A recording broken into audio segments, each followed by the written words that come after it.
తెలంగాణ ప్రభుత్వం రాష్ట్రంలోని పేదలు, వృద్ధులు, అభాగ్యులకు తీపి కబురు అందించింది. అసెంబ్లీలో ప్రవేశపెట్టిన 2026-27 వార్షిక బడ్జెట్ ప్రసంగంలో భాగంగా డిప్యూటీ సీఎం ఆర్థిక మంత్రి భట్టి విక్రమార్క కీలక ప్రకటన చేశారు. రాష్ట్ర వ్యాప్తంగా కొత్తగా మరో 2 లక్షల మందికి చేయూత పింఛన్లు మంజూరు చేయనున్నట్లు ప్రకటించారు.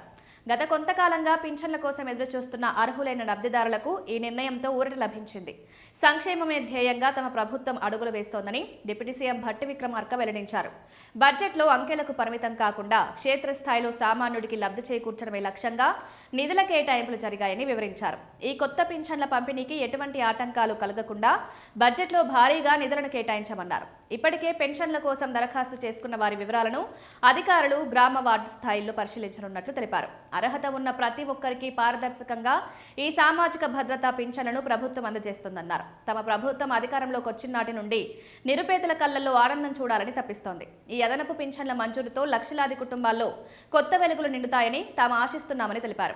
సంక్షేమ పథకాలను పగడ్బందీగా అమలు చేస్తూ అర్హులందరికీ న్యాయం చేయడమే ప్రభుత్వ ప్రాధాన్యత అని స్పష్టం చేశారు. రాష్ట్రంలో ప్రస్తుతం ఉన్న పింఛన్ లబ్ధిదారులకు తోడుగా కొత్తగా 2 లక్షల మందికి పింఛన్లు ఇస్తామన్నారు. వృద్ధులు, వితంతువులు, దివ్యాంగులు, ఇతర చేతి వృత్తుల వారు ఈ చేయూత పథకం ద్వారా ఆర్థిక భరోసా పొందనున్నట్లు తెలిపారు. ఈ ఏడాది మొత్తం 3,24,234 లక్షల కోట్లతో తెలంగాణ వార్షిక బడ్జెట్ను అసెంబ్లీలో ప్రవేశపెట్టారు.